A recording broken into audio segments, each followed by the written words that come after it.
vous êtes l'auteur de Hit, qu'on voit dans le fond, Chronique d'un fauve dans la jungle alimentaire, qui rencontre actuellement un véritable succès, avec plusieurs milliers de ventes. J'ai vu qu'il avait été en rupture de stock au début du mois de février tout d'abord. Alors, tout d'abord, première question, est-ce que vous avez eu des retours pouvant expliquer ce succès? Je pense que c'est un élan de je ne sais pas si on peut appeler ça de la solidarité. Sache que j'ai acheté aucun espace média. Je suis réellement un auteur indépendant, donc je n'ai pas forcément beaucoup de moyens. J'ai un éditeur qui est une éditrice québécoise qui me suit, qui n'a pas aussi beaucoup de moyens. Donc on a lancé Hit essentiellement via le réseau et le réseau Facebook, qui est quand même un réseau de l'impérialisme, tu vois. Donc je pense qu'on peut l'utiliser aussi à bon escient. Et il y a eu un engouement réel autour de Hit, et je peux dire que c'est grâce aux lecteurs qui ont vraiment relayé les messages qu'il y a dans le livre. Donc vraiment un grand merci à mes lecteurs, parce que si Hit rencontre le succès qu'il connaît aujourd'hui, c'est essentiellement grâce à eux. D'accord. Qu'est-ce qui, selon vous, a intéressé vos lecteurs au point de le relayer massivement, comme vous l'expliquez? Qu'est-ce qu'il y a dans votre livre qu'on ne trouve pas dans les autres livres de ce genre? Il y a un ton qui est peut-être différent, de par ma personne, de par les enquêtes que j'ai faites, de par les chroniques qui sont très simples. C'est un livre qui est très digeste. Et donc c'est une très bonne entrée en matière pour les gens qui ont conscience que quelque chose ne va pas dans leur mode alimentaire et qui ne savent pas par quel bout, je dirais, prendre la chose. Vous avez dit à plusieurs reprises dans certaines vidéos que le fait d'avoir visité des abattoirs, vous avez littéralement dégoûté de la viande, consommé de la viande. Est-ce que vous pouvez nous raconter ce qui vous a dégoûté, on va dire des faits marquants, des images marquantes qui vous ont dégoûté lorsque vous avez visité ce genre d'établissement? C'est pas forcément les abattoirs, si tu veux, qui m'ont dégoûté, c'est plutôt l'élevage industriel. Parce qu'en fait, j'ai écrit Hit à la suite d'une enquête d'investigation dans le domaine de l'élevage industriel. Et le premier élevage que j'ai visité, c'était des poulets, ensuite c'était des porcs, ensuite des vaches laitières. Je t'assure qu'après ça, tu te rends compte que les conditions d'élevage de nos animaux aujourd'hui, pour la production industrielle, donc pour avoir, je dirais, de la viande à bas prix, sont des conditions qui sont complètement immorales, vraiment. Donc tous les reportages que l'on voit sur Internet sont durs, ils sont durs à voir. Mais quand tu es sur place, quand tu es au contact de cette souffrance, je t'assure qu'il y a peu de personnes qui restent insensibles à ça. Donc c'était réellement l'élevage industriel. Ensuite, c'est vrai que l'abattoir, dans les abattoirs, c'est terrible également. Donc les animaux sentent qu'ils vont à la mort. Je dirais les cris des cochons. Voilà, c'est des choses qu'on n'oublie pas. Et j'ai eu l'immense chance d'avoir un témoignage de Jean-Luc Daube, qui est une personne qui a enquêté pendant 15 ans dans les abattoirs. Donc non pas à titre officieux, mais officiellement pour des sociétés de protection animale, pour savoir si la réglementation européenne était appliquée. Et il se trouve qu'elle ne l'est pas. Et à chaque visite qu'il faisait, dans tous les abattoirs français, il y a eu des infractions et des animaux qui étaient découpés vivants. Il y a des choses aujourd'hui qui sont vraiment immorales dans l'exploitation de la viande. Et ça je voulais vraiment le dire. Je ne voudrais pas faire un focus là-dessus parce que l'industrialisation aussi fait beaucoup de mal à notre alimentation, tous les produits transformés, tout ça. Mais là, on parle quand même d'être vivant, quoi. Et ça, je t'assure que c'est vraiment dur, vraiment. Dans ce que vous décrivez, il y a des films, il y a par exemple Baraka qui montre quelques images de procédés industriels, la manière dont les viandes sont acheminées jusqu'au supermarché. Il y a également le film Earthling qui est très dur en termes d'image, c'est extrêmement violent. Vous pensez, comment dire, pourquoi justement on ne met pas ce genre de film beaucoup plus en avant pour essayer de sensibiliser davantage les auditeurs ou les lecteurs, puisque les images sont quand même beaucoup plus parlantes que les écrits, non? Pourquoi on les montre pas? On les met pas en avant, oui. On Par les met pas en exemple dans avant les grands médias ou même par exemple dans ce genre de conférences. Parce qu'aujourd'hui, les médias, je dirais, sont à la solde des lobbies, ils sont à la solde de la publicité. Tout ça, c'est des lobbies qui sont extrêmement importants. La publicité, quand même, est une source énorme de financement de la télévision. Et regarde qui fait la publicité. Je ne pense pas que Charal ou d'autres marques pourraient être contents de ce type de message. Il y a eu des reportages d'investigation. Je ne peux pas cracher sur les médias parce que ce n'est pas vrai. Je rencontre des médias québécois, canadiens, français également qui sont ouverts à ça. Mais c'est dur de faire passer ce type de message. Il y a eu un documentaire sur Coca-Cola par exemple où il y a eu ensuite une punition je dirais, du groupe Coca-Cola qui a supprimé des espaces publicitaires sur cette chaîne parce qu'elle avait diffusé ce type de reportage. Après, est-ce que ça intéresse les gens ? Je ne sais pas. C'est des films tu cites Earthlink, tu cites Food Inc. également, qui sont extrêmement durs. Pourquoi on ne dit pas à nos enfants comment a été élevée la viande ? D'où vient le jambon puré qui clane dans son assiette ? C'est nous, en fait, qui ne voulons pas voir. Parce que c'est immoral. Donc tu ne peux pas accepter ça. Tu ne peux pas présenter ça de façon, je dirais, anodine ou banale. Tu ne peux pas. Est-ce que vous avez connaissance de fermes industrielles ou d'abattoirs dans lesquelles les citoyens pourraient se rendre pour constater les conditions de vie et les méthodes d'élevage et d'abattage des animaux que vous avez pu voir notamment ? Non, c'est très dur de rentrer dans les élevages industriels. On n'est pas les bienvenus. Dans les abattoirs également. Moi j'étais dans les abattoirs parce que j'ai travaillé avec un fermier. Oui, je suis allé apporter des poulets à l'abattage. Ouais. J'ai vu comment ça se passait. J'étais dans le camion avec les poulets, je les ai pris en sortie de chaîne, je les ai ramenés à la ferme. Et encore, c'était un éleveur biologique, donc les poulets étaient élevés en plein air. Mais voilà, c'est quelque chose qui m'a marqué. Tu ne sors pas anodin de ce genre de choses. Après, j'encourage pas les gens à aller là-dedans. C'est pas la peine. On sait ce qui se passe. On a toutes les sources d'informations aujourd'hui par Internet, par des livres comme Hit ou d'autres. Donc on peut s'informer différemment sans forcément aller dans les tranchées, quoi. Il y a des gars comme moi qui y vont, voilà, mais c'est pas la peine d'encourager les gens à faire ça, quoi. On va passer sur la consommation de viande, parce que dans certaines vidéos, j'ai vu que vous parliez beaucoup de protéines, du fait que vous consommiez de la viande avant. Tout d'abord, quels sont les risques qui sont liés à la surconsommation de viande et donc de protéines ?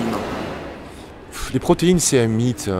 Les protéines, il y en a dans les légumes, il y en a dans les noix, il y en a de partout. On dit que les protéines végétales ne sont pas complètes, c'est faux. Il y a des gens qui s'alimentent très bien sans viande, sans protéines animales. Je fréquente des véganes, des végétaliens qui sont en bien meilleure santé que les omnivores, quoi. Il faut arrêter de se faire manger le cerveau par le mythe des protéines, quoi. On en mange trop dans tous les cas. Et la viande, comme je dis, tu verras dans la conférence, la viande est toxique. Pourquoi la viande d'aujourd'hui est toxique ? Parce que nos animaux, au lieu de manger du fourrage, on leur fait manger du maïs, OGM, des tourteaux de soja, des farines animales, on les gave aux antibiotiques pour survivre dans ces conditions immorales. Donc, il s'avère que la viande, elle est toxique, elle a des antibiotiques, elle est pleine d'oméga 6, elle a souvent des hormones.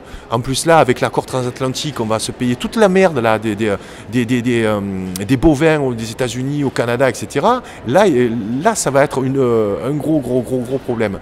Aux États-Unis, dans le lait, il y a beaucoup d'hormones, d'œstrogènes, donc ça fait des ravages. Donc, la viande est toxique. La viande n'est pas toxique en elle-même. Je ne parle pas de la viande que consommait mon grand-père, tu vois.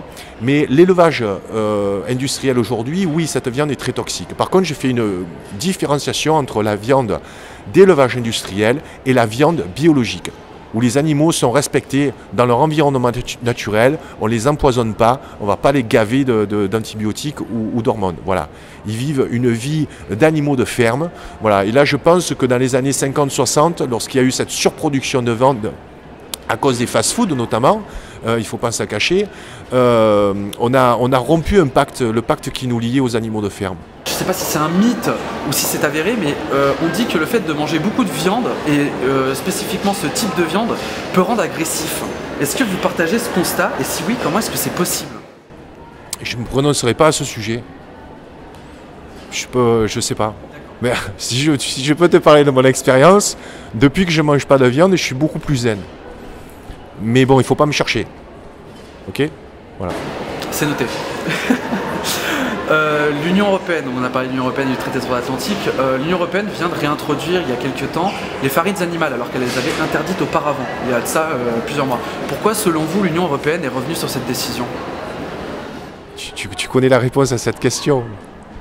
Tu connais la réponse à cette question, on se fait fourrer tous les jours, quoi. Il y a des puissances qui nous dépassent, quoi. C'est les lobbies. Il faut comprendre une chose, c'est que l'industrie agroalimentaire, c'est le premier secteur industriel français. c'est 400 000 emplois, c'est 160 milliards d'euros de chiffre d'affaires. Donc les lobbies ne sont pas interdits, les lobbies sont, voilà, il y en a à la Commission européenne, et ces lobbies ne font pas passer des lois pour protéger les citoyens. Ils font passer des lois pour les industriels. Voilà, et puis bon, je ne crache pas sur le commerce, voilà, mais je trouve que le commerce de la viande aujourd'hui, il est immoral. On pourrait faire autrement. Mais c'est à nous, simples citoyens, de faire changer les choses. On a juste à choisir ce qu'on mange. On est ce qu'on mange. Donc choisissons ce qu'on mange. On ne va pas imposer nos choix aux autres, notamment en plus aux industriels, ni même à l'État. Il faut que les choix viennent de nous. Et c'est pour la raison pour laquelle on passe beaucoup de temps sur la route en France pour faire cette tournée, pour parler aux gens de façon, je dirais, honnête. Voilà, sans forcément semer le trouble ou vouloir être révolutionnaire. Non, on voudrait se faire entendre. Voilà. Et puis, les décisions vraiment nous appartiennent. Les choix sont des choix individuels. Voilà. C'est vraiment ça le message.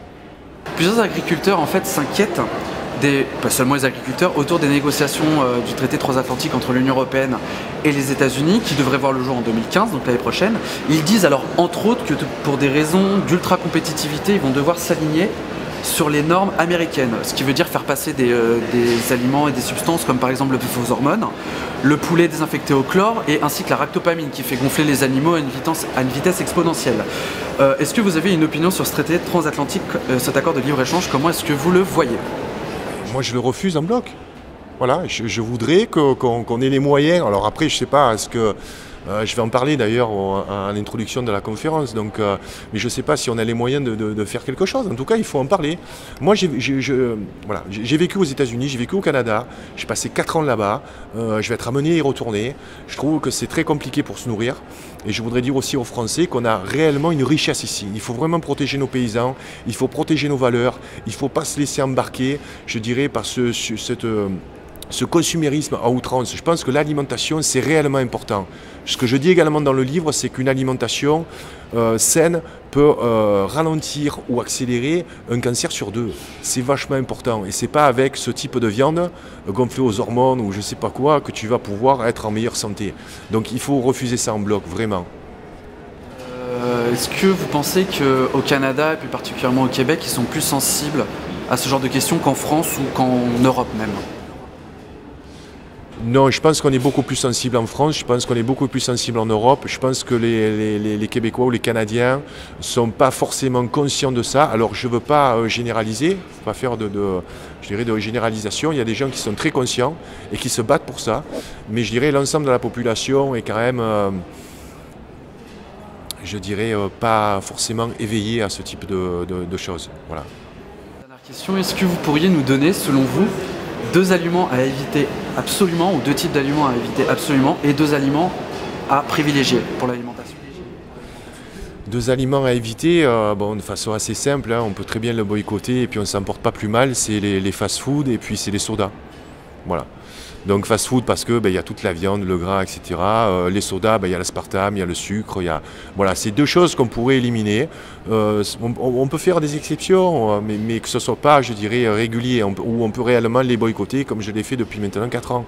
2 autres aliments que je conseille, un c'est l'ail. Alors on peut dire qu'on ne le digère pas, moi je ne le digérais pas, depuis que je connais les vertus de l'ail, je le digère.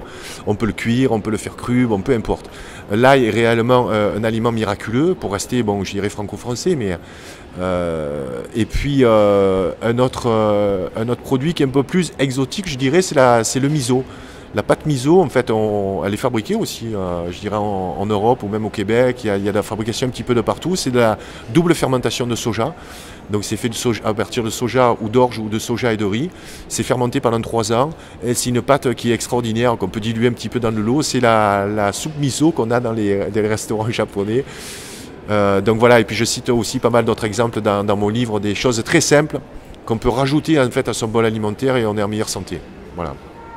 En fait, tout ça a commencé avec la guerre sur les technologies guerre, les applications de technologies guerre, les techniques développées sur la guerre. Oui, ben, notamment les pesticides. Les pesticides sont issus en fait des gaz de combat de la Deuxième Guerre mondiale.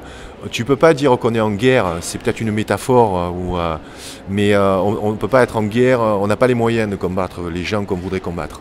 Je préfère avoir un discours qui peut être quelquefois rentre-dedans, mais je suis plus aujourd'hui, entre guillemets, pacifiste, parce que je pense que l'amour est une des clés. Voilà, je pense qu'il y a toujours eu la guerre du bien contre le mal. Par contre, il ne faut pas se laisser faire. Et j'encourage tout le monde, qu'on soit dissident, alimentaire ou politique ou sportif, peu importe. Si on est dissident, il faut se rassembler. Je dirais parce que l'union fait la force. Et il ne faut jamais oublier que la force d'une armée, c'est le nombre. Donc, si on veut combattre les gens qui nous gouvernent ou les gens qui nous font passer des choses dont c'est pas pour notre bien, et donc on a les moyens de combattre ces gens-là parce que nous sommes le peuple.